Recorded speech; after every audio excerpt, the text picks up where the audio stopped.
When the mother of the world's most famous basketball player was turned away from a luxury hotel, no one could have predicted how this moment of disrespect would transform lives across the country.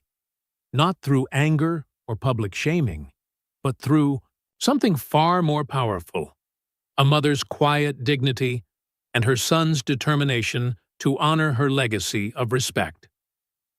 The Chicago wind bit at Dolores Jordan's face as she stepped out of the taxi.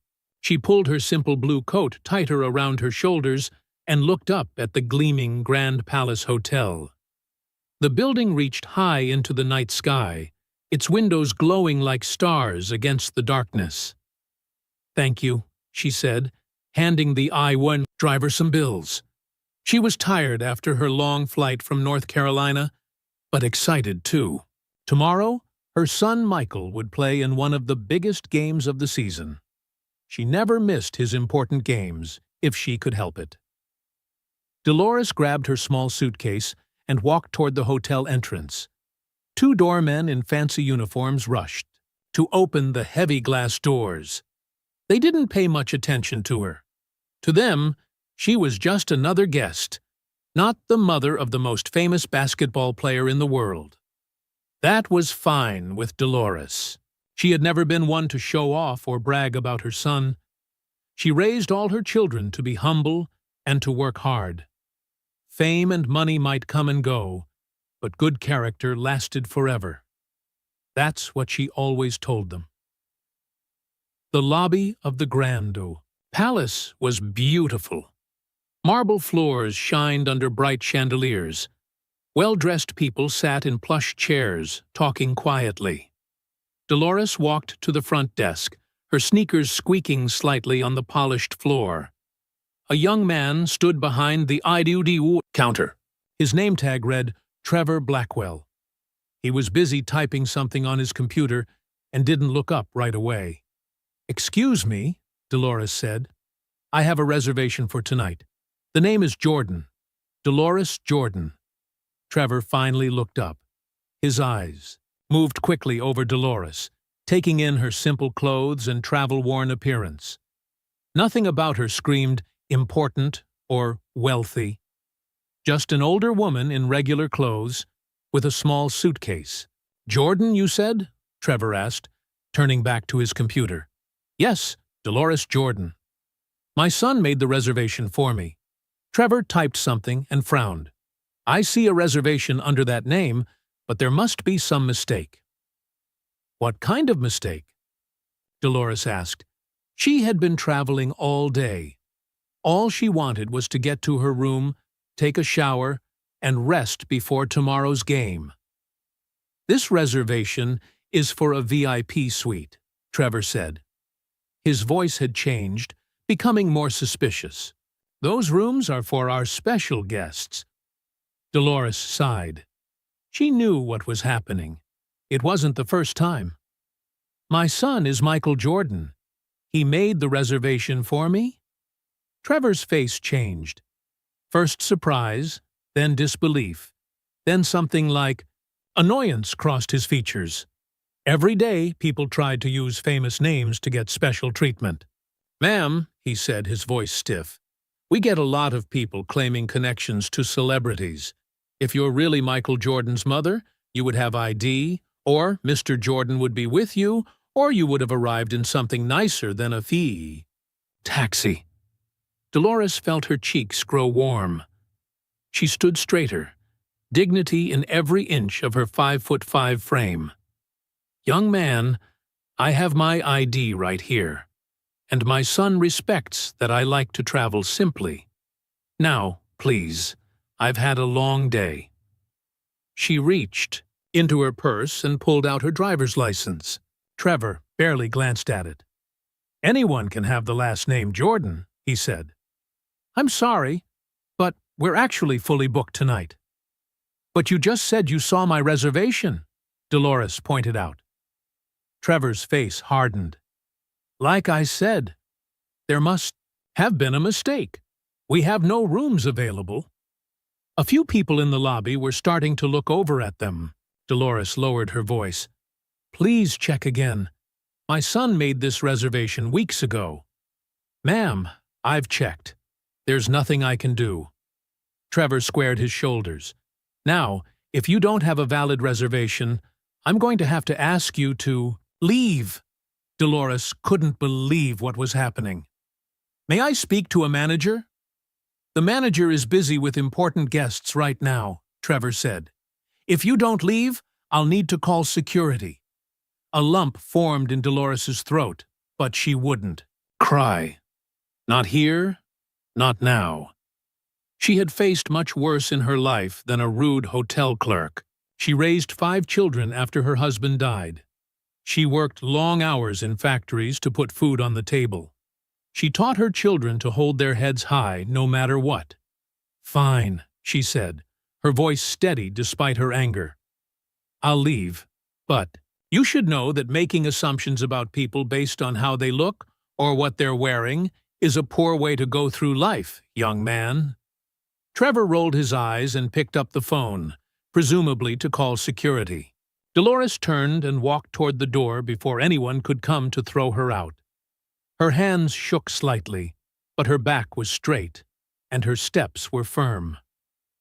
Outside, the wind had gotten colder.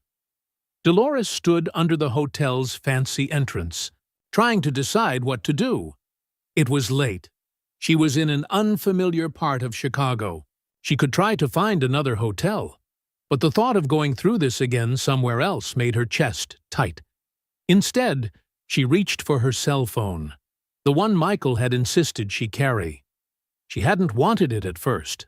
Growing up, poor in rural North Carolina, such luxuries seemed wasteful. But now she was glad to have it. She dialed Michael's number. As the phone rang, she looked back at the gleaming hotel. Through the glass doors, she could see Trevor already helping another guest, a woman in a fur coat and diamonds. The woman was being shown to the elevator with smiles and bows. Dolores shook her head sadly. If only that young man knew that. True worth had nothing to do with fancy coats or shiny jewels. "Mom," Michael's voice came through the phone. "Are you at the hotel already?" Dolores took a deep breath. "Michael, honey, we need to talk. I'm outside the Grand Palace Hotel, and, well, they won't let me in." "What do you mean they won't let you in?" Michael's voice went from calm to concerned in an instant. Dolores stood in the cold, watching her breath form small clouds in the air. She hadn't wanted to bother him. Tomorrow was a big game against the Knicks. He needed to focus, to rest. "It's nothing, baby, just a mix-up," she said, trying to sound stronger than she felt. "The young man at the desk doesn't believe I'm your mother. Says they don't have any rooms." The silence on the other end of the phone told her everything. Michael was angry. She knew her son, knew the quiet fire that burned in him when someone crossed a line. It was that same fire that made him push harder on the court when people said he couldn't do something. "Which hotel are you at again?" His voice was controlled now. Too controlled. The Grand Palace downtown. "But Michael, it's not. I know exactly where that is. Stay right there, Mama. I'm coming." "You don't need to do that," Dolores said quickly. "You need your rest for tomorrow. I can find another hotel." "No," Michael said firmly. "You had a reservation. I made it myself. You've been traveling all day." There was a pause, and she could hear him moving around his house. "Besides, you know I can't sleep well before a big game anyway." Dolores smiled despite herself. Some things never changed. Even as a boy in North Carolina, Michael would be too excited to sleep before important games. She remembered finding him shooting baskets in the driveway at midnight more than once. "I'll be there in 20 minutes," Michael continued. "Don't go anywhere." "I won't," she promised. After they hung up, Dolores moved away from the hotel entrance to a small bench nearby. She didn't want to cause a scene. She never had. Even when James died, and she was left alone with 5 children to raise, she had faced each day with quiet dignity. No time for self-pity, when there were mouths to feed and minds to nurture. She looked at her watch. Almost 11 at night. The streets of Chicago were still busy, cars rushing by, people walking quickly in the cold. This was Michael's world now. Soot, big cities, bright lights, fast pace. So different from the small town where she had raised him. Dolores closed her eyes for a moment. She thought of their old home in Wilmington, the backyard where Michael and his brothers would play for hours, the kitchen table where she made them do homework before they could go outside, the extra hours she worked at the factory to buy Michael his first real basketball shoes. Money doesn't make you important, she had told her children 1,000 times. How you treat others does. She wondered if that young man at the desk had ever been taught that lesson. Opening her eyes, Dolores saw a sleek black car pull up to the curb. Even before the door opened, she knew it was Michael. A mother always knows. He stepped out, all 6'6" of him, wearing jeans and a simple dark sweater.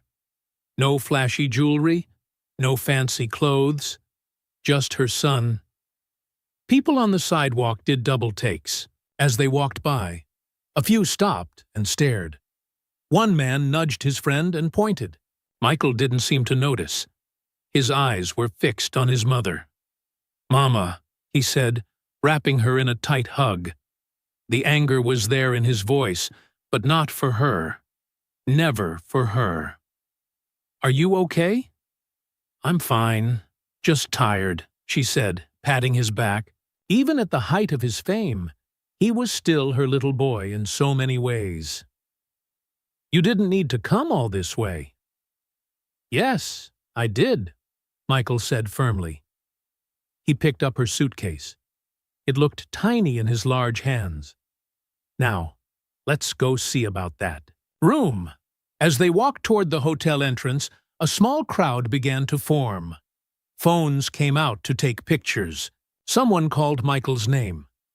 The 2 doormen, who had barely noticed Dolores earlier, suddenly stood at attention, eyes wide.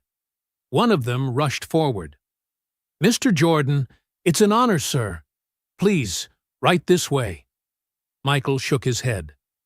"My mother was here 15 minutes ago. She didn't get this kind of welcome." The doorman's smile faltered. I'm sorry, sir. We didn't." "Save it," Michael said quietly. "Just open the door." As they walked into the lobby, heads turned. Conversations stopped mid-sentence. People reached for pens and paper, hoping for autographs. Michael kept his arm around his mother's shoulders, ignoring everything else. His focus was complete, just like on the basketball court. At the front desk, Trevor Blackwell was helping another guest. When he looked up and saw Michael Jordan walking toward him, the color drained from his face. The hotel manager, a woman in a crisp suit, appeared as if from nowhere. She hurried toward them with a bright smile. "Mr. Jordan, what an unexpected pleasure. How can we help you tonight?" Michael looked at her calmly. "You can start by explaining why my mother was turned away from this hotel when she had a reservation." "I made myself," the hotel manager's smile faltered. There must be some mistake. Let me check on this right away." As the manager hurried to the computer, Dolores touched Michael's arm gently. "Let's talk over there," she said, nodding toward a quiet corner of the lobby. Michael followed his mother, leaving Trevor and the manager staring after them. In the corner, Dolores sat down on a plush sofa, and Michael joined her. "You don't need to make a scene, Michael," she said softly. "I raised you better than that." Michael shook his head, a small smile forming. "You sure did, Mama. You sure did." While the hotel staff scrambled to fix the situation, Dolores's mind drifted back to Wilmington, North Carolina. back to the days when Michael was just her middle boy, not yet a legend. She remembered their small house on Gordon Road. Nothing fancy, just a simple home with a yard where the kids could play. After James died, that house had felt both too empty and too full.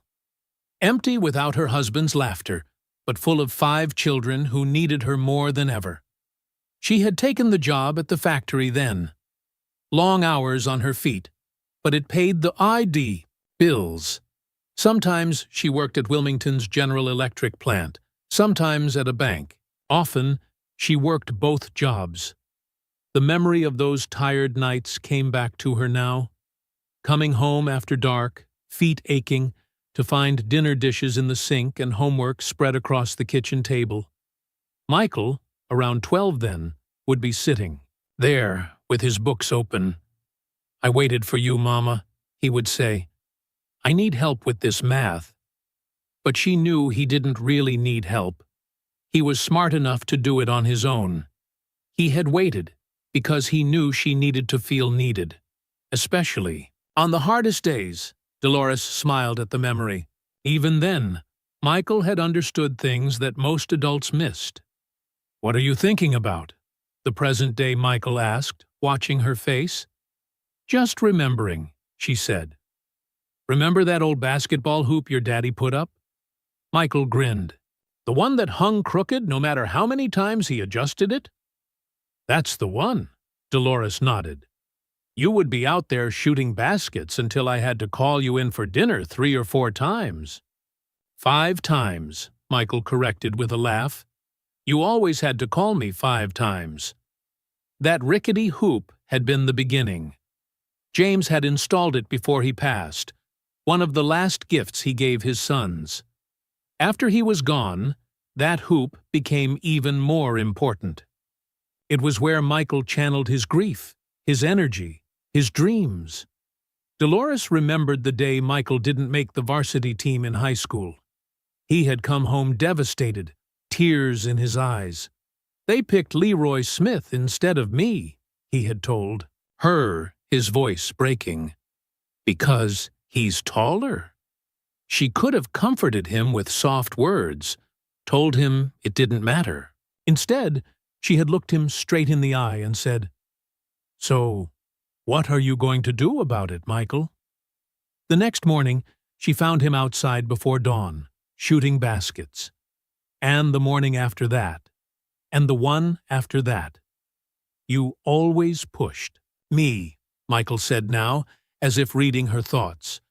"Not to be famous or rich, but to be better than I was yesterday." Dolores reached over and took his hand. His palm was so much larger than hers now, but she could still feel the little boy's hand she had held crossing streets and visiting doctors. "I remember when you got that first Nike contract," she said. "You came to me all excited about the money." Michael laughed. "And you asked me if the shoes were any good. You didn't care about the millions. You wanted to know if they'd hurt my feet during games." "Well, of course," Dolores said. "Money comes and goes. But your health, your character, those things last." She remembered how he had promised, standing in her kitchen with that first big contract in his hand. "Mama, you'll never have to work again. I'm going to take care of you now." She had shaken her head and said, "I don't need taking care of, but I'll always need your respect." That word, respect, had been at the center of their family. James had taught it to the children from the start. "Respect yourself enough to do your best," he would say. "Respect others enough to see their best." After he died, Dolores had kept those lessons alive. "You remember what I told you when you bought me that first big house?" she asked Michael now. He nodded. "You said, 'It's a beautiful home, Michael, but it won't mean anything if you don't fill it with respect and love.'" Dolores patted his hand. "Good boy. You were listening." Across the lobby, the hotel manager was approaching again, her face a mixture of apology and panic. Trevor trailed behind her, looking like he wanted to disappear. "They're coming back," Michael said. "Be kind," Dolores told him. "That young man made a mistake, but cruelty won't fix it." "I know, Mama." Michael stood up, helping his mother to her feet. "But they need to understand what they did wrong." As they walked across the lobby to meet the manager, Dolores thought about all the lessons she had tried to teach her children. Work hard, be honest, treat others with dignity. Don't expect special treatment, but don't accept disrespect. She'd never dreamed that her son would become the Michael Jordan known around the world. But she had always believed he would be someone special, someone who understood that true greatness wasn't about fame or money. It was about standing tall in moments like this one. The hotel manager reached them, her hands clasped nervously in front of her. "Mr. Jordan, Mrs. Jordan, I cannot express how deeply sorry we are for this misunderstanding. Your suite is ready, of course, and we would be honored to offer it complimentary for the duration of your stay." Dolores watched her son's face. The world saw Michael Jordan, the basketball legend, the businessman, the global icon. She saw her son, the boy who had once promised her he would make her proud. And in this moment, as he prepared to respond to the nervous hotel manager, she was indeed proud. Not because of his fame or his wealth, but because of the man he had become. A man who understood that respect wasn't just given to those who looked important. It was a right that belonged to everyone, famous or not, rich or poor, just as she had taught him all those years ago in their simple home in North Carolina. The hotel manager waited anxiously for Michael's response. The lobby had grown quieter, with guests pretending not to watch while stealing glances at the basketball legend. "We don't need a free room," Michael said calmly. "My mother had a reservation that I paid for. All we want is for that reservation to be honored." The manager nodded quickly. "Of course, Mr. Jordan. The presidential suite is ready for Mrs. Jordan right away." Michael shook his head. "Not the presidential suite. The exact room I reserved. Nothing more, nothing less." Trevor, the desk clerk, had been hovering behind the manager. His face was pale, his eyes wide with the realization of his mistake. He stepped forward hesitantly. "Mr. Jordan, I didn't realize—" His voice trailed off. Michael turned to look at him.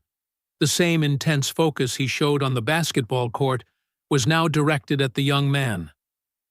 "You didn't realize that my mother deserved basic respect?" Trevor swallowed hard. "I'm very sorry, sir. And to you, Mrs. Jordan, I made an assumption, and it was wrong." Before Michael could respond, the front doors of the hotel burst open. A group of people rushed in, hotel security, followed by the head manager, Patricia Wilson. Word had clearly spread quickly about what was happening. "Mr. Jordan!" Patricia called, hurrying toward them in high heels that clicked against the marble floor. "I've just heard what happened. This is completely unacceptable." Outside the hotel, more people were gathering. Some were fans who had spotted Michael's car. Others were hotel guests curious about the commotion. A few had phones out, recording the scene. Michael noticed none of it.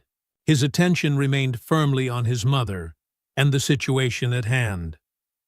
"Mrs. Jordan," Patricia continued, slightly out of breath, "please accept our deepest apologies. We pride ourselves on treating all our guests with respect and dignity. What happened tonight falls far short of our standards." Dolores nodded politely. "Thank you. I appreciate that. We'd like to offer you our finest suite, complimentary champagne, and a full spa treatment tomorrow before your son's game," Patricia added eagerly. "It's the least we can do." Michael stepped closer to his mother. "My mother doesn't drink champagne, and she doesn't need special treatment. She just needs what anyone deserves, to have her reservation honored and to be treated with respect. Patricia's smile faltered slightly. Of course, Mr. Jordan. Right away. As Patricia turned to lead them to the elevators, more security arrived. They formed a path through the growing crowd in the lobby. Fans called Michael's name, holding out papers, basketballs, and phones for autographs and pictures. For the first time that night, Michael acknowledged them with a small wave, but he didn't stop. His arm remained around his mother's shoulders as they walked. In that moment, he wasn't the global superstar with 6 NBA championships. He wasn't the face on billboards and television commercials. He was simply a son, standing up for his mother. As they reached the elevators, Trevor hurried up with a keycard. Mrs. Jordan, your room is ready on the 15th floor. It's our Lakeview suite, as was originally reserved. Dolores took the card with a gracious nod. Thank you. The elevator doors opened, and Michael guided his mother inside. Patricia started to follow, but Michael shook his head. We can find our way. Thank you. As the doors closed, leaving them alone, Dolores let out a long breath. Well, that was something. Michael smiled. You okay, Mama? I'm fine, she assured him. But that poor young man looked like he might faint. Michael's smile faded. He should feel bad. What he did wasn't right. No, it wasn't, Dolores agreed. But I've been where he is. Young, trying to do a job, making bad judgments. We all have. The elevator climbed smoothly upward, the floor numbers lighting up one after another. You're too forgiving, Mama, Michael said, though there was affection in his voice. And you're too protective, she replied, patting his arm. But that's why I love you. When they reached the 15th floor, they found a small crowd of hotel staff waiting. A nervous bellhop took Dolores's small suitcase. Others stood at attention, trying not to stare at Michael. This way, Mrs. Jordan, one of them said, leading them down a hallway. The suite was beautiful, spacious and elegant, with large windows overlooking Lake Michigan. Flowers had appeared on the coffee table, and fresh fruit sat in a bowl on the dining table. Once they were alone again, Michael checked the room carefully, making sure everything was perfect for his mother. You don't need to fuss, Dolores told him. It's just a hotel room. I know, Michael said, but tomorrow is a big day, and you need to rest well. Dolores sat down on the sofa, suddenly feeling the full weight of the day's travel and the night's events. I'll be fine. You're the one who needs rest. You have a game tomorrow. Michael sat beside her. I can't help thinking about what would have happened if you hadn't called me. How many other people get treated that way because they don't have someone to call? Dolores was quiet for a moment. She had asked herself the same question many times over the years. How many people faced small injustices every day? How many had no voice to speak up? Maybe something good can come from this, she said finally. Michael nodded, his mind already working. Maybe it can. But first, you need to sleep, and I need to get home. As he stood to leave, Dolores caught his hand. Michael, I'm proud of how you handled that. You stood up without putting anyone down. That's true strength. Michael smiled. I learned from the best, Mama. I learned from the best. The next morning, Dolores woke to sunlight streaming through the hotel room windows. She hadn't planned to sleep so late, but yesterday's travel and the events of the night had tired her more than she realized. After a quick shower, she dressed in comfortable slacks and a simple blue blouse. She had never been one for fancy clothes. Even after Michael's success made money no object. Fancy prices don't make fancy people, she always said. Downstairs, the lobby felt different in the daylight, busy with people checking in and out. Business meetings starting. Tourists planning their day in Chicago. Dolores walked toward the restaurant for breakfast, enjoying the simple pleasure of not being recognized. That changed the moment she reached the restaurant entrance. "Mrs. Jordan!" The hostess rushed forward. "We have a special table waiting for you." Before Dolores could respond, the restaurant manager appeared. "Mrs. Jordan, it's an honor to have you with us this morning. Please, follow me. We've prepared something special." Dolores followed, noticing how other diners looked up as she passed. News traveled fast in a hotel like this.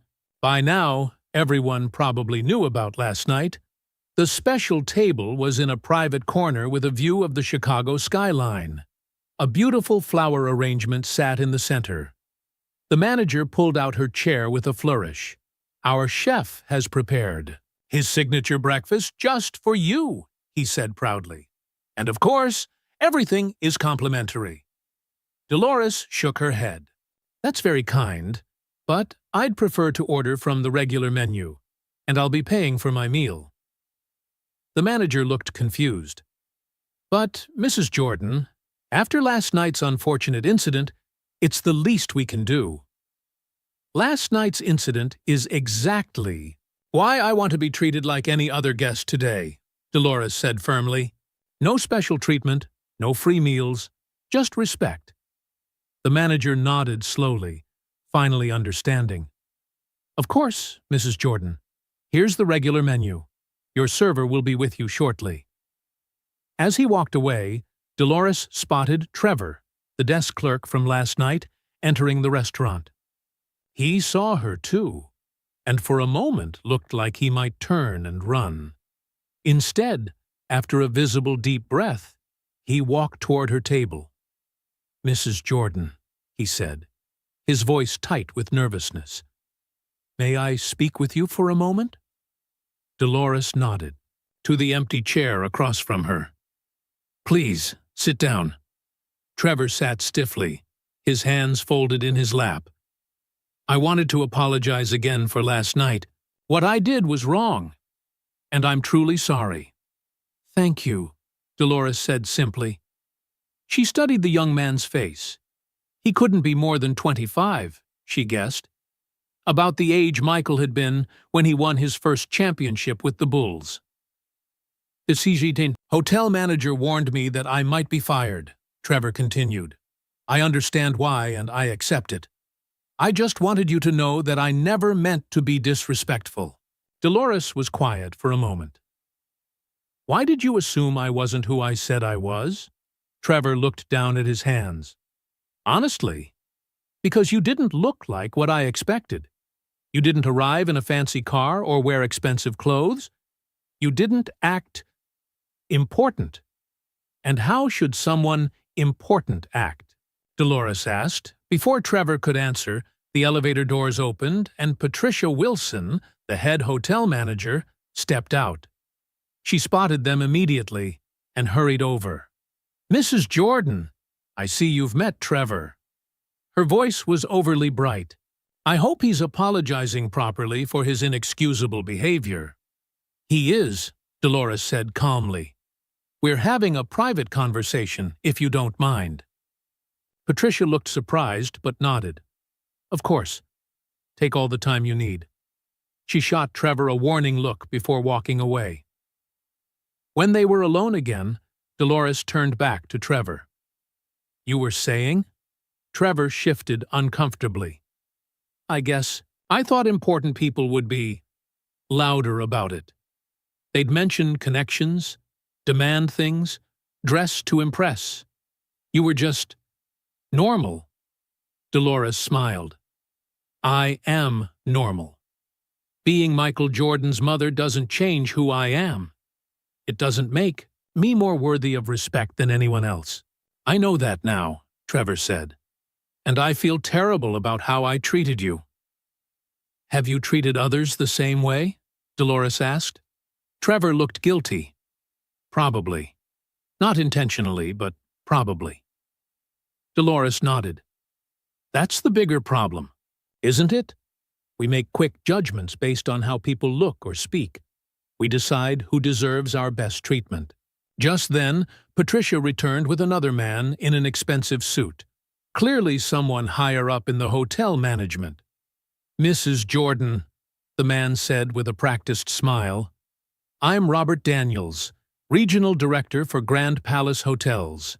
I came as soon as I heard about last night's unfortunate incident." Dolores looked up at him calmly.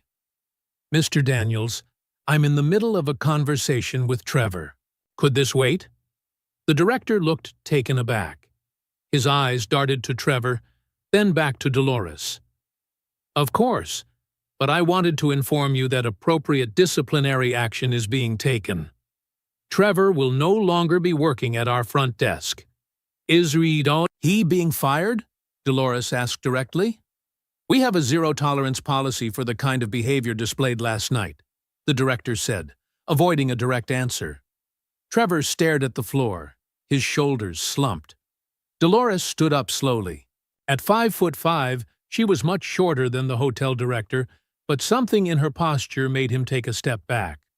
"Mr. Daniels, your hotel made a mistake last night. One employee made a poor judgment, yes. But firing him won't solve the real problem.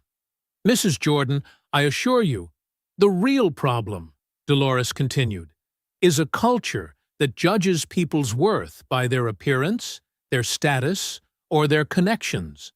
I don't want Trevor fired. I want him and your entire staff to learn from this." Patricia, who had been hovering nearby, stepped forward. "What are you suggesting, Mrs. Jordan?" Dolores looked at Trevor, who was watching her with a mixture of surprise and hope. "I'm suggesting that there's more to this story than one desk clerk making a mistake. I'm suggesting that respect shouldn't be reserved for people who look important or have famous relatives." The restaurant had grown quiet. Other guests were listening openly now, some even taking pictures with their phones. Robert Daniels, sensing a potential public relations disaster, forced a smile. "Mrs. Jordan, why don't we continue this conversation in my office? I'm sure we can come to an arrangement that satisfies everyone." "I'm not interested in an arrangement," Dolores said. "I'm interested in change." As she spoke those words, the restaurant doors opened again. Michael walked in, dressed casually but unmistakable with his height and presence. Heads turned. Whispers swept through the room.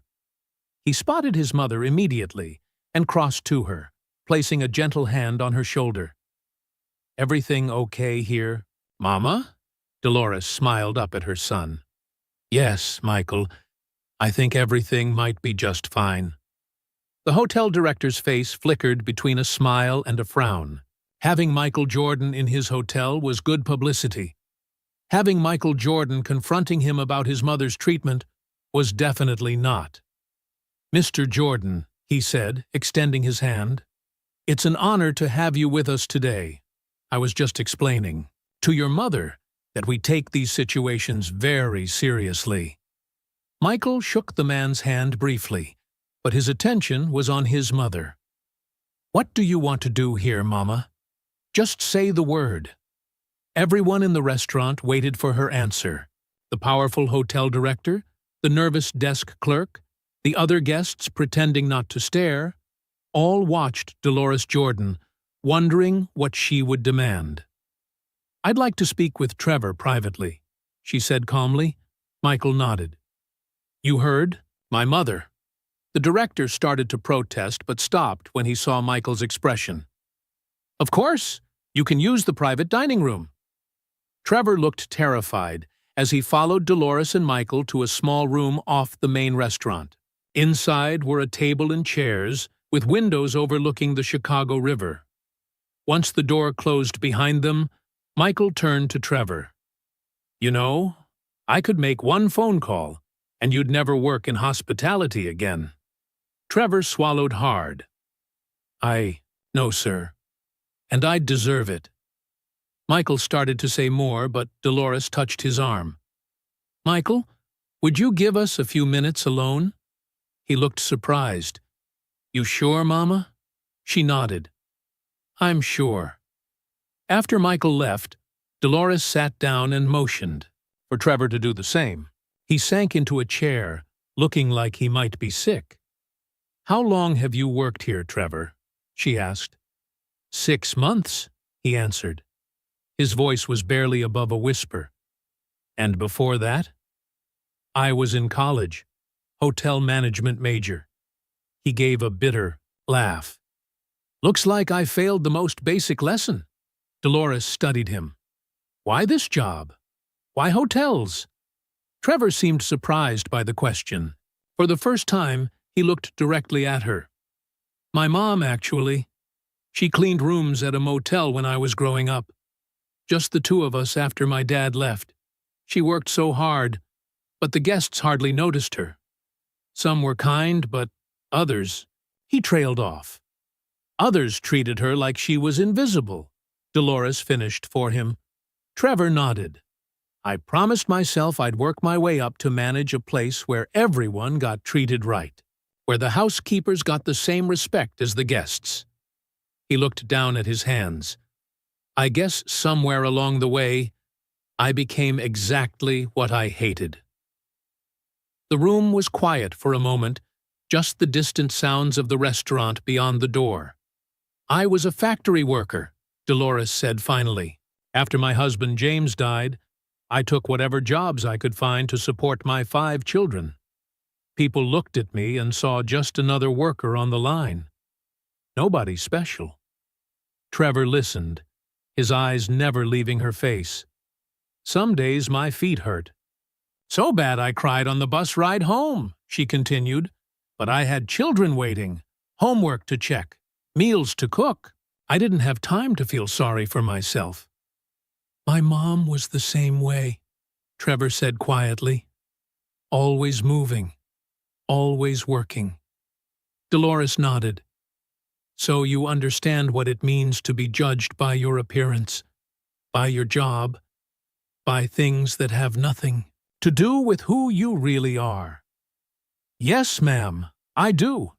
Trevor's voice was stronger now. "Which makes what I did even worse." "It makes it a lesson you can learn from," Dolores corrected. "We all make mistakes, Trevor. The question is whether we grow from them." Outside the window, Chicago was fully awake now. People hurried along the streets. Boats moved on the river. Clouds drifted across the blue sky. A whole city moving forward, each person carrying their own story. "I don't want you to lose your job over this," Dolores said. Trevor looked up in surprise. "You don't?" "No. I want you to keep it, and to remember this feeling every time you look at a guest. I want you to remember that everyone deserves the same respect, whether they arrive in a limousine or a taxi, whether they wear designer clothes or simple ones." She leaned forward slightly. "Can you do that, Trevor? Can you be the kind of person who sees beyond appearances?" He nodded slowly. "Yes, Mrs. Jordan.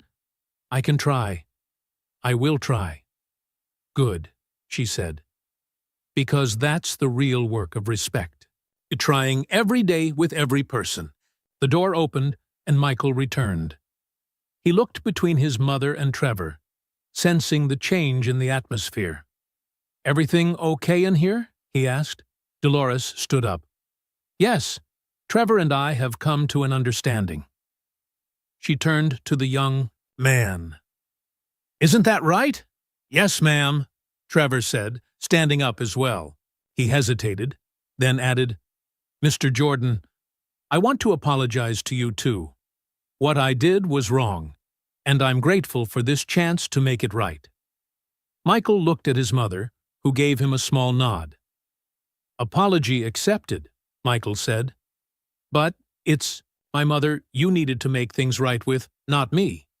"I know that now," Trevor said. He turned back to Dolores. "Thank you, Mrs. Jordan, for the lesson and for the second chance." As they walked back into the main restaurant, the hotel director hurried over. "Is everything resolved to your satisfaction?" he asked anxiously.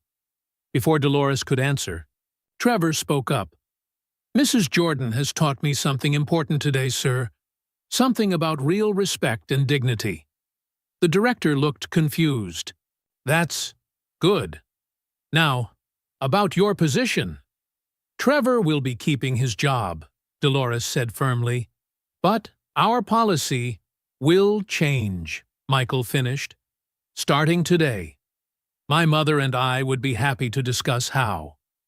As Michael guided the director away to talk, Dolores turned back to Trevor. Remember what I said, she told him. Everyone deserves the same respect. Trevor nodded. I won't forget, Mrs. Jordan. I promise. And looking into his eyes, Dolores believed him.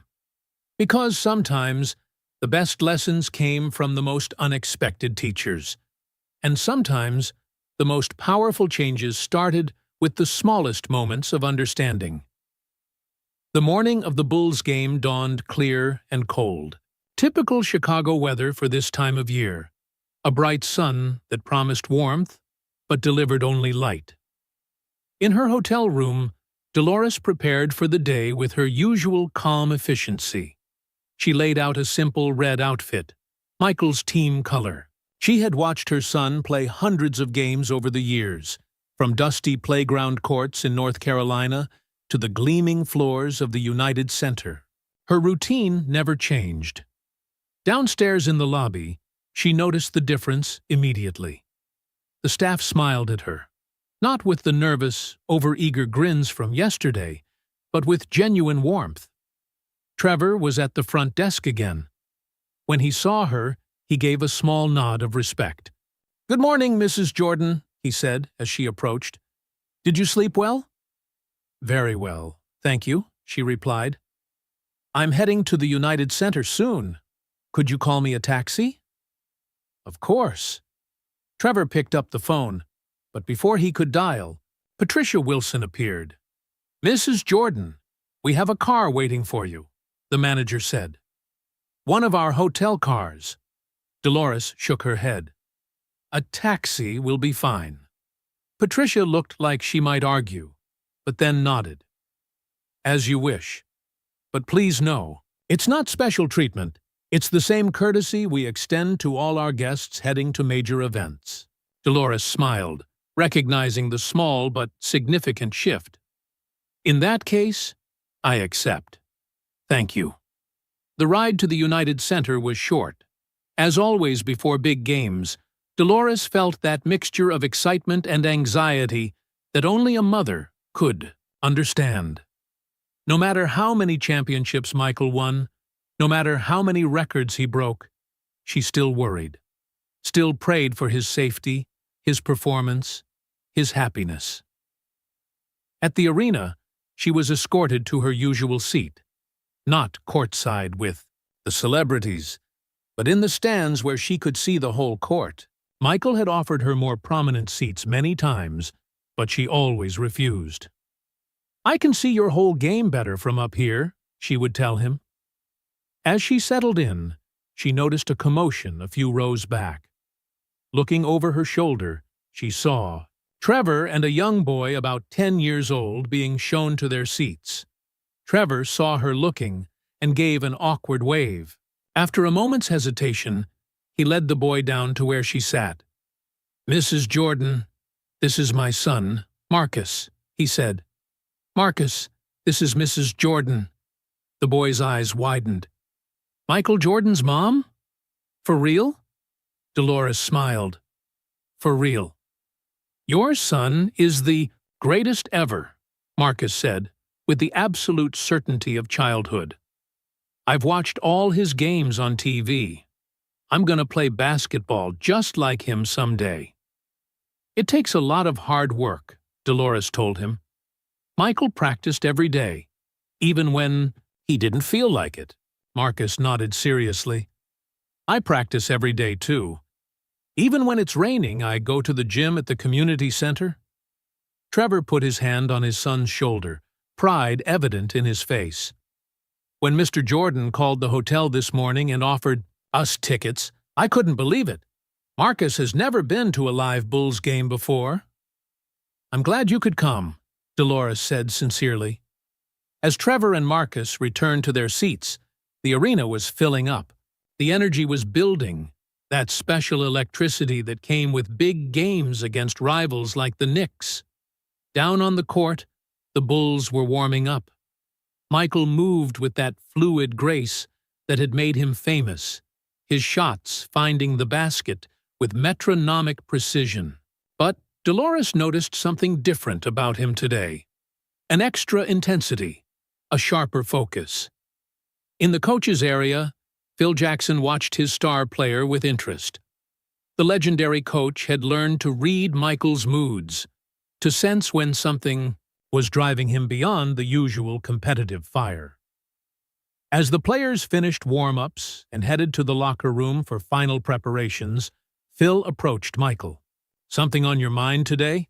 he asked quietly. Michael glanced up at the stands where his mother sat. "Just some extra motivation, Coach."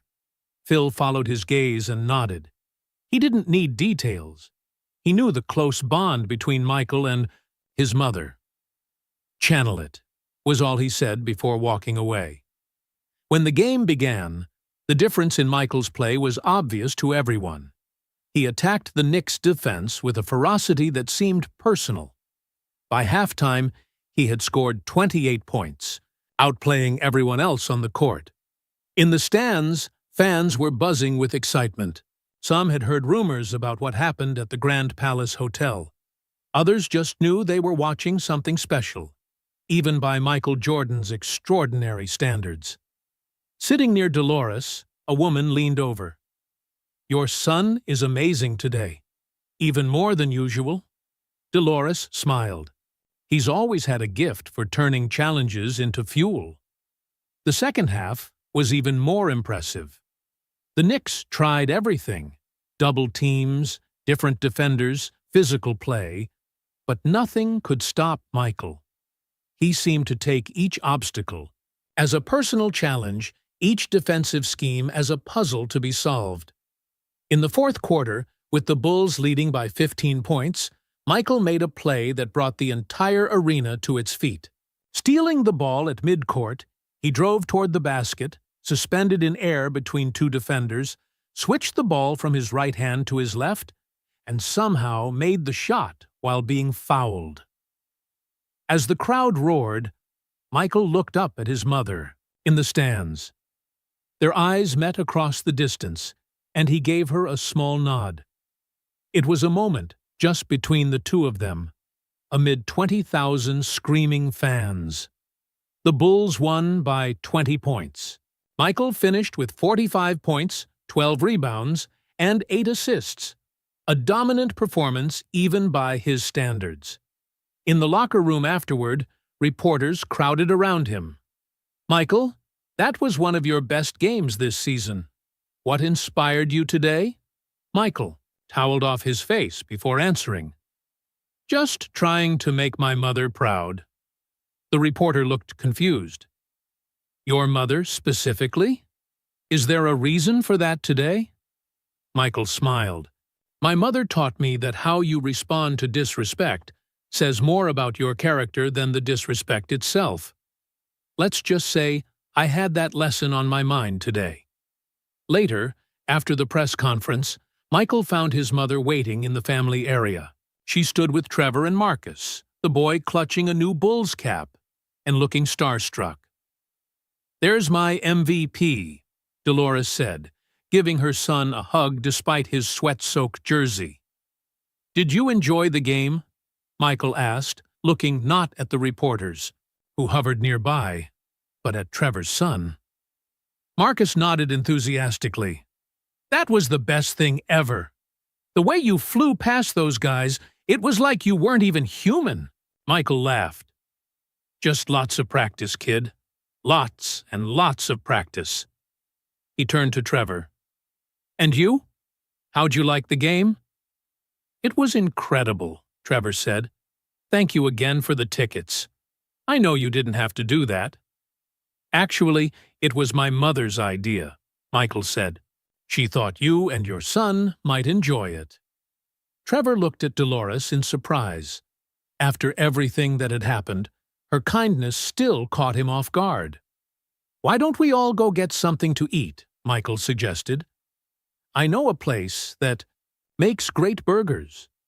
As they left the arena together, the basketball superstar, his mother, the hotel clerk who had learned a powerful lesson, and a boy whose eyes were filled with dreams, people watched and wondered what connected them.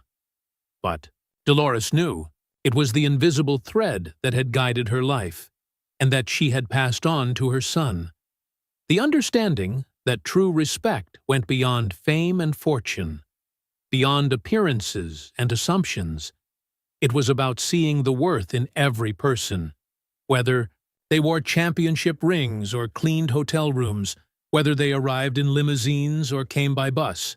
And sometimes it took a moment of disrespect to reveal the deepest truths about respect itself. 3 days after the game, Michael sat in the offices of his management team in downtown Chicago. Papers were spread across the table, legal documents, proposals, budget projections. His agent, David Falk, walked him through the details. "So, that's the concept," David finished. "The Michael Jordan Respect Foundation, starting with Chicago schools, then expanding nationally, teaching kids about dignity, respect, and looking beyond appearances." Michael nodded, studying the mission statement. The words captured exactly what he had been thinking about since that night at the Grand Palace Hotel. "Have you talked to your mother about this?" David asked. "It seems like she's the inspiration." "Not yet," Michael replied. "I wanted to have everything ready first. You know how she is. She'll say it's unnecessary, that we're making too much." "Fuss," David laughed. "She'd probably tell us to just donate the money quietly and forget the foundation altogether." "Probably," Michael agreed, "but this is too important for that. What happened to her happens to people every day who don't have the advantage of being Michael Jordan's mother." His phone rang. It was Patricia Wilson from the Grand Palace. "Mr. Jordan," she said when he answered, "I wanted to update you on the changes we've implemented since your mother's visit." "I'm listening," Michael said. "We've revised our training protocols for all staff," Patricia explained. "We're now emphasizing that respect is a universal right, not a privilege earned by status. Trevor has actually been quite helpful with the new materials." "Trevor?" Michael was surprised. "Yes," Patricia said. "He's shown remarkable insight. He's been sharing his experience with the training classes, explaining how easy it is to fall into judging people by appearances, and how important it is to rise above that." After hanging up, Michael sat quietly, thinking. So much had happened from that one incident. A hotel had changed its policies. A young clerk had found a new purpose. And now, a foundation was about to be born. But something was still missing. Later that afternoon, Michael drove to his mother's house in the Chicago suburbs. She had moved back home after the game, preferring her own space to the hotel no matter how luxurious. He found her in the garden, tending to her flowers. Despite having the means to hire any number of gardeners, Dolores Jordan did her own gardening. Flowers grow better when they're loved by the person planting them. She always said, "Hey, Mama," Michael called, walking up the path. Dolores looked up, shielding her eyes from the sun. "Michael, I didn't expect you today." She pulled off her gardening gloves. "Is everything okay?" "Everything's fine," he assured her. "I just wanted to talk to you about something." Inside, over glasses of sweet tea, made exactly the way Dolores had made it in North Carolina, Michael explained his idea for the foundation. "We can reach thousands of kids," he explained. "Teach them the values you taught me. Show them that respect isn't about fame or money." Dolores listened quietly, her hands folded in her lap. When Michael finished, she asked, "And why do you want To do this? Because of what happened at the hotel, Michael said. Because of how they treated you. Dolores shook her head. No, Michael, that's not a good enough reason. Michael looked surprised. What do you mean? If you're doing this because you're angry about how I was treated, that's not the right foundation to build on, she explained. Anger fades. Even righteous anger burns itself out eventually. Then what should the reason be? Michael asked. Dolores smiled. Hope. You do this because you hope for something better. Because you believe people can learn and grow. Just like Trevor did. Michael thought about that. His mother, as usual, was right. All his life, she had been showing him the deeper way to look at things. There's something else I wanted to ask you, Michael said. Would you speak at the press conference when we announce the foundation? Tell your story? Dolores frowned slightly. You know, I don't like being in the spotlight, Michael. I know, Mama. But your story is powerful. It's not just about what happened at the hotel. It's about everything. How you raised us after Dad died. How you worked those long hours. How you taught us about respect. His mother was quiet for a long moment. Finally, she said, Let me think about it. The next week, preparations for the press conference were complete. The Bulls organization had offered their media room at the United Center. Every major news outlet would be there. Not surprising when Michael Jordan called a press conference. An hour before it was set to begin, Michael still didn't know if his mother would speak. She had promised to be there, but hadn't committed to talking. The media room filled quickly. Reporters set up cameras and checked microphones. Team officials made sure everything was perfect. In the front row sat Trevor and his son, Marcus, special guests for the occasion. At precisely 2:30 p.m., Michael walked onto the small stage. The room fell silent, all eyes on the man who had become more than just a basketball player. He was a global icon, his name and image recognized worldwide. Thank you all for coming today, Michael began. I've asked you here because I want to announce something important. He explained the Michael Jordan Respect Foundation, its mission, its programs, its goals. As he spoke, he noticed his mother slip quietly into the back of the room. This foundation isn't about me, Michael continued. It's about values I learned from my parents. It's about treating every person with dignity, regardless of their appearance, their job, or their background. Cameras flashed. Reporters scribbled notes. In the back, Dolores watched her son with pride. I could tell you why this matters, Michael said. But there's someone who can explain it better than I ever could. He looked toward the back of the room. Mom, would you come up here? The room turned. Murmurs rippled through the crowd as Dolores Jordan, in a simple blue dress, much like the one she'd worn to the hotel that night, walked slowly to the stage. Michael stepped aside, giving his mother the microphone. She looked out at the sea of faces, cameras, and lights. For a moment, she seemed hesitant. Then she straightened her shoulders and began to speak. I'm not used to talking to crowds, she said. Her voice was soft but clear. But some things need to be said, she told them, about her life, not just the incident at the hotel, but the years before, about raising 5 children alone after James died, about working factory jobs, standing on her feet for 10-hour shifts, about teaching her children that true worth came from character, not possessions. When that young man at the hotel didn't believe I was who I said I was, it wasn't the first time I'd been judged by my appearance, she said. But it made me think about all the people who face that kind of judgment every day, who don't have a famous son to call. In the front row, Trevor looked down at his hands, but Dolores's voice held no blame.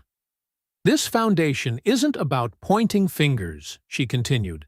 It's about offering a hand, about teaching young people to see beyond surface judgments, about helping them understand that respect is something we all deserve, simply because we're human. The room was completely silent now. Even veteran reporters who had covered wars and disasters were caught by the simple power of her words. "My son has always understood this," Dolores said, looking at Michael with love in her eyes. "Even as a boy, he knew that how you treat others matters more than any trophy or contract. That's the legacy I'm most proud of. Not the championships, not the records, but the man he became." As she finished speaking, the room erupted in applause. Reporters who had come expecting a standard foundation announcement found themselves touched by something much deeper. Michael stepped back to the microphone, his arm around his mother's shoulders. "The Foundation's first program starts next month in Chicago schools. We're calling it the Respect Project. It will teach kids what my mother taught me, that true respect looks past appearances to see the worth in every person." After the press conference, as reporters gathered around Michael for additional questions, Patricia Wilson approached Dolores.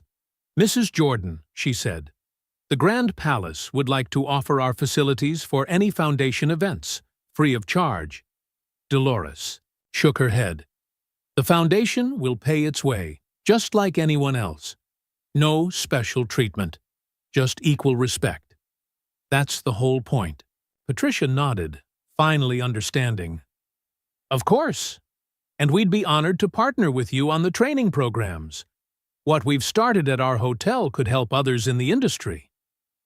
"Now that," Dolores said with a smile, "is an offer worth accepting."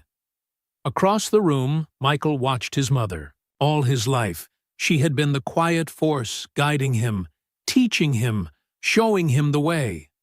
And now, her wisdom would reach far beyond their family. From a painful moment had come something beautiful. From disrespect had come a new understanding of respect itself. And Michael knew that was his mother's greatest gift, the ability to transform challenges into opportunities, not just for herself, but for everyone around her. 6 months passed.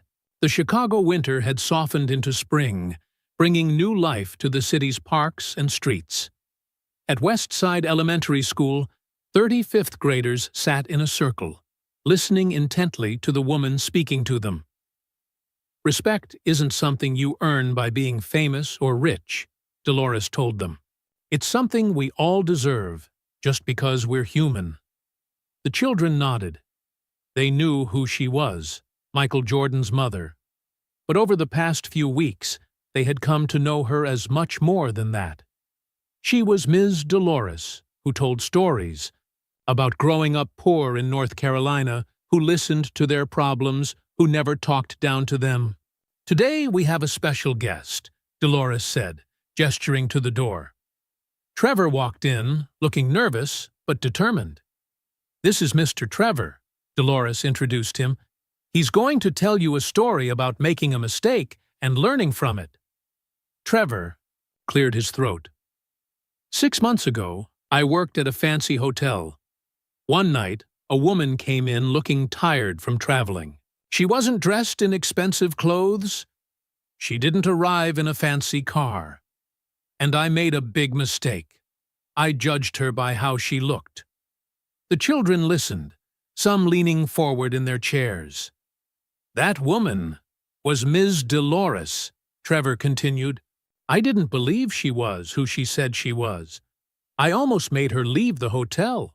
I was wrong, and I hurt her feelings." A little girl raised her hand. "Did you get in trouble?" Trevor nodded. "I should have been fired. But Ms. Dolores did something amazing. She forgave me. She taught me a lesson instead of punishing me."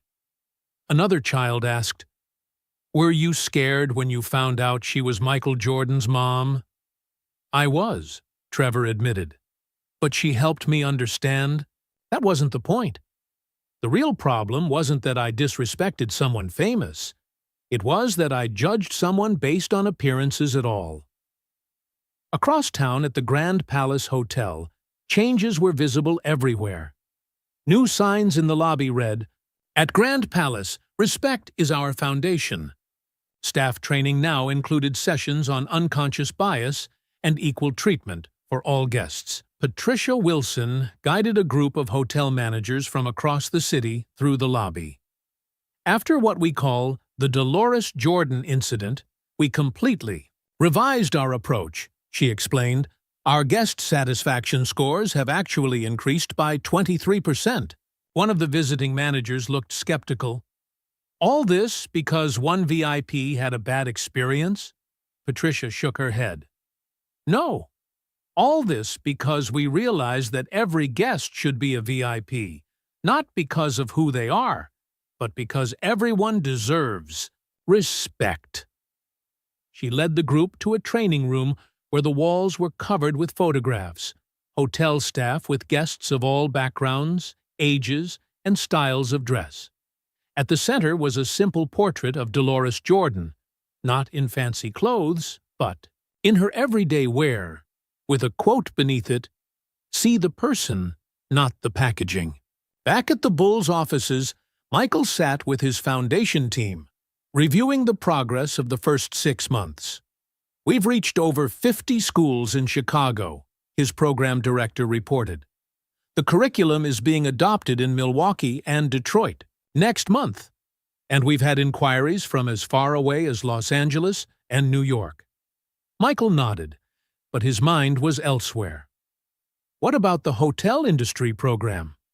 "That's actually our biggest success story," the director replied. "The training program developed with the Grand Palace has been adopted by 3 major hotel chains. They're calling it the Dolores Standard." Michael smiled at that. His mother would be embarrassed by the name, but pleased by the impact. "And Trevor?" he asked. "Still at the Grand Palace, but now he's been promoted. He's helping train new employees, sharing his experience. Your mother was right about him. He's become one of our best advocates." Later that evening, Michael picked up his mother for their weekly dinner. It had become their tradition. Every Wednesday, just the two of them, no matter how busy his schedule. They drove to a small family restaurant on the south side. Nothing fancy, but the food was good, and the owners didn't make a fuss over Michael. They had been coming there for years. "How was the school today?" Michael asked as they were seated. "Those children are so smart," Dolores said, her face lighting up. "They understand things it took me years to learn. One little girl told me, 'Ms. Dolores, my grandma says you can't tell a book by its cover, and you can't tell a person by their clothes.'" Michael laughed. "Wisdom from the mouths of babes." "Trevor did well today, too," Dolores added. "He's really finding his voice. The children respond to him because he's so honest about his mistake." Their food arrived, simple home cooking that reminded Dolores of North Carolina. As they ate, Michael watched his mother. 6 months ago, she had been upset and hurt by what happened at the hotel. Now she seemed energized, purposeful. "You know, Mama," he said, "this foundation was supposed to be about teaching others. But I think we're the ones learning the most." Dolores nodded. "That's how it always is. When you try to help others, you end up helping yourself." The hotel called it the Dolores Incident, Michael told her. Now they're calling their new training standard the Dolores Standard. His mother almost choked on her food. "They're what?" "Oh, no, that's too much." Michael grinned. "I knew you'd hate it. I told them to keep it." "Michael!" she protested, but she was laughing too. As they walked back to the car after dinner, a group of teenagers spotted them. One boy nudged another and pointed. "It's Michael Jordan," he said loudly. The group hurried over, phones out for pictures. Michael smiled patiently. This was part of his daily life. But then something unexpected happened.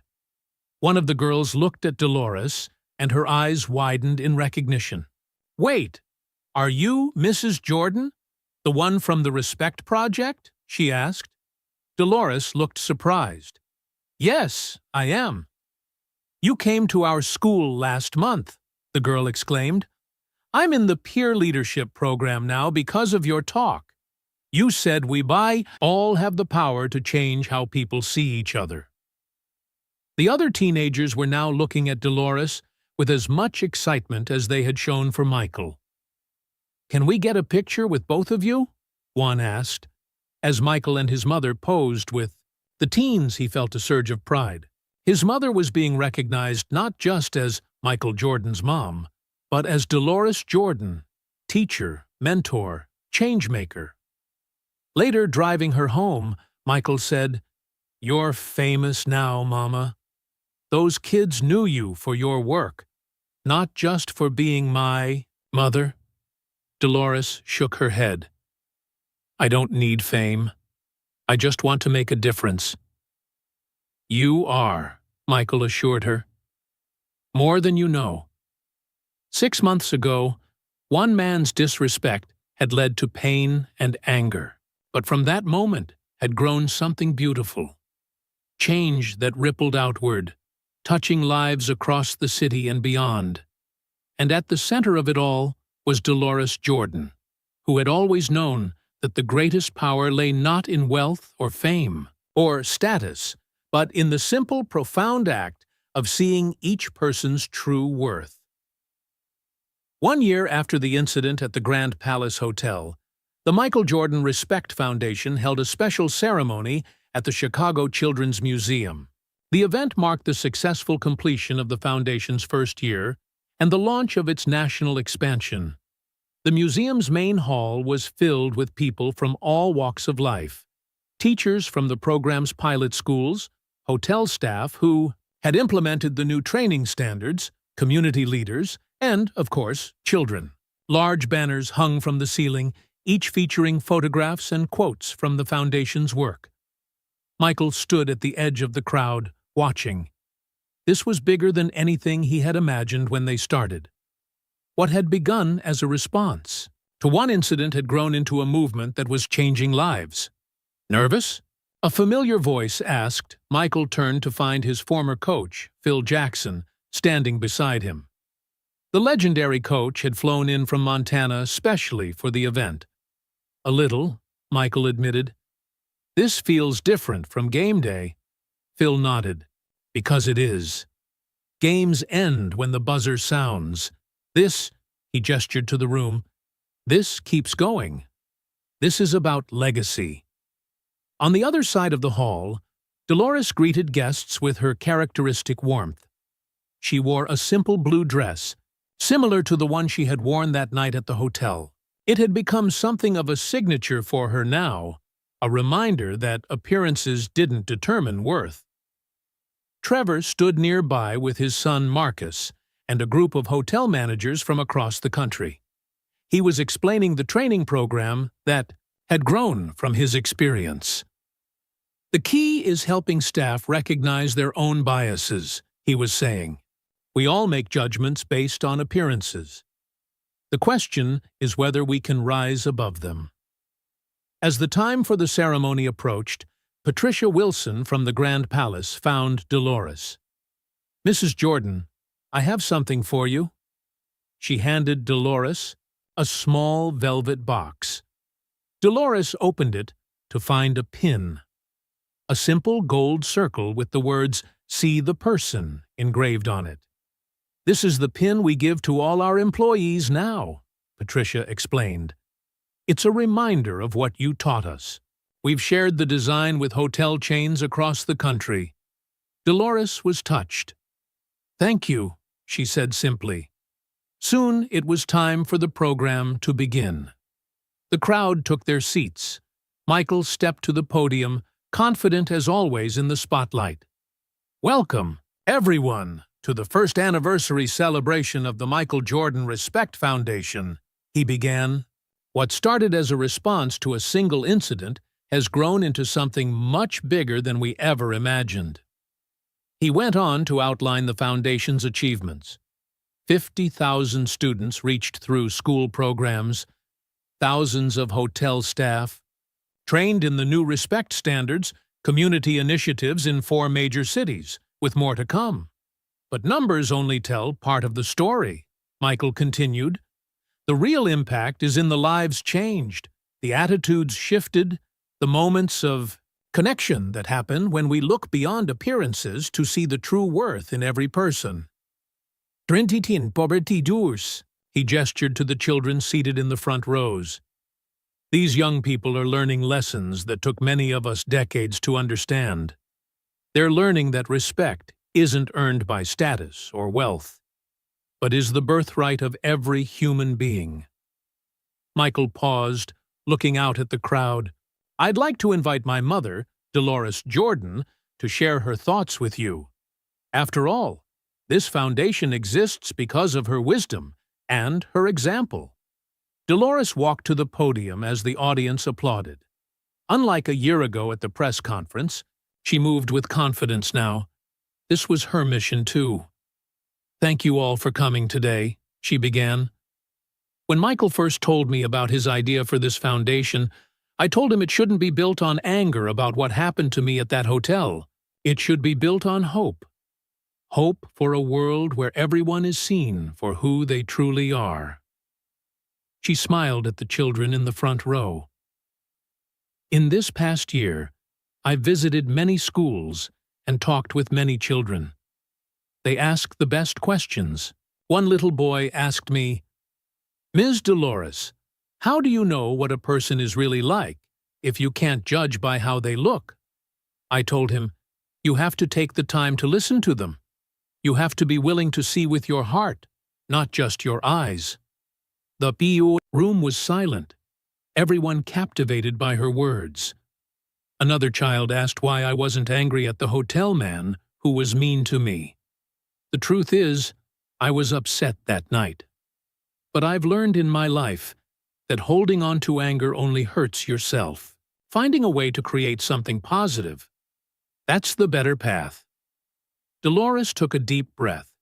It was time to share what she had kept private until now. There's something about that night at the hotel that I never told anyone, not even Michael. It wasn't the first time I'd been treated that way because of how I looked or dressed. It had happened many times over the years, especially when I traveled alone to watch Michael play. Michael straightened in his seat, surprise evident on his face. I never mentioned those incidents to Michael or my other children, Dolores continued. I didn't want to distract them from their goals. I didn't want them worried about their mama when they had games to focus on or jobs to do. She looked directly at Michael now. So why did I call you that particular night? Why not just find another hotel like I'd done before? The entire room seemed to hold its breath, waiting for her answer. Earlier that day, I had received news I hadn't shared with anyone. For the previous 6 months, I had been quietly fighting breast cancer. A murmur went through the crowd. Michael's face showed shock, then pain. That morning, my doctor had called. With test results, Dolores continued, her voice steady despite the emotion of the moment. The treatments had worked. The cancer was in remission. She smiled, though tears glistened in her eyes. I was coming to Chicago not just to see Michael play, but to celebrate this news with him. That's why the rejection at the hotel hit me harder than usual that night. I was tired from treatment, emotional from the good news, and just wanted to rest before sharing my joy with my son. Michael stood and crossed to his mother, embracing her as the audience wiped away tears of their own. For a moment, they weren't global icon and foundation head. They were simply son and mother, sharing a deeply personal moment. When Michael stepped back, Dolores continued, I'm sharing this today for an important reason. My experience with cancer taught me something profound about respect. When you're ill, you learn quickly that outer appearances mean nothing. Your designer clothes won't help you through chemotherapy. Your fancy car won't make the pain less. Your status or wealth can't guarantee your health. She looked out at the audience with profound dignity. What matters is the care you receive from others. The doctor who sees you as a person, not just a patient. The nurse who holds your hand when you're afraid. The family who loves you through your worst days. That's respect in its purest form. Seeing the humanity in each person, especially when they're vulnerable. Dolores gestured to Trevor, who sat with his son in the third row. When that young man at the hotel showed me disrespect, I could have responded with anger. But my battle with cancer had reminded me how precious life is, how short our time can be. I didn't want to waste any of it on bitterness. She turned back to the audience. This foundation isn't really about hotel policies or school programs, though those are important. It's about reminding us all that every person we meet is fighting battles we know nothing about. Every person deserves to be seen, to be heard, to be respected. Not because of who they know or what they own, but simply because they are human. As Dolores finished speaking, the room erupted in a standing ovation. People who had come expecting a standard foundation event found themselves moved to tears by her revelation. Michael returned to the podium, his own eyes moist. "I had no idea, Mama," he said, his voice catching. "All those times, and you never said anything." Dolores smiled at her son. "You had your work to do. I had mine." In that moment, the true depth of the Foundation's mission became clear to everyone present. It wasn't just about teaching children to look beyond appearances or training hotel staff to treat all guests equally. It was about recognizing the fundamental dignity in every human life, an understanding that Dolores Jordan had carried with her through poverty and wealth, through illness and health, through obscurity and fame. After the ceremony, as guests mingled and shared their own stories, a reporter approached Michael. "Does your mother's revelation change how you see the Foundation's mission?" Michael nodded. "It deepens it. I thought we were responding to one incident. Now I understand we're addressing something my mother has faced her entire life. Something millions of people face every day. Being judged, dismissed, or disrespected based on appearances." He looked across the room to where his mother stood, surrounded by children, her face alight with joy as she listened to their stories. "And I understand better why she responded the way she did that night. With dignity rather than anger, with teaching rather than punishment. Having faced something as serious as cancer, she had gained a perspective that few of us have." Later, as the event wound down, Michael found his mother sitting quietly in a corner, watching the remaining guests with a contented smile. "Why didn't you tell me, Mama?" he asked, taking the seat beside her. "About the cancer, about the other. Times you were disrespected. I could have done something." Dolores patted his hand. "You were doing exactly what you needed to do, playing your best, living your life. A mother protects her children from worries when she can." "I'm not a child anymore, Mama. To me, you'll always be my boy," she said with a smile. "But you're right. I should have shared it with you. I just didn't want to be a burden." "You could never be a burden," Michael said firmly. "Never." Across the room, Trevor approached with his son. Marcus carried a small gift bag. "Mrs. Jordan," the boy said shyly, "I made something for you in art class." He handed her the bag. Inside was a handmade picture frame containing a photograph of Dolores with Marcus's class.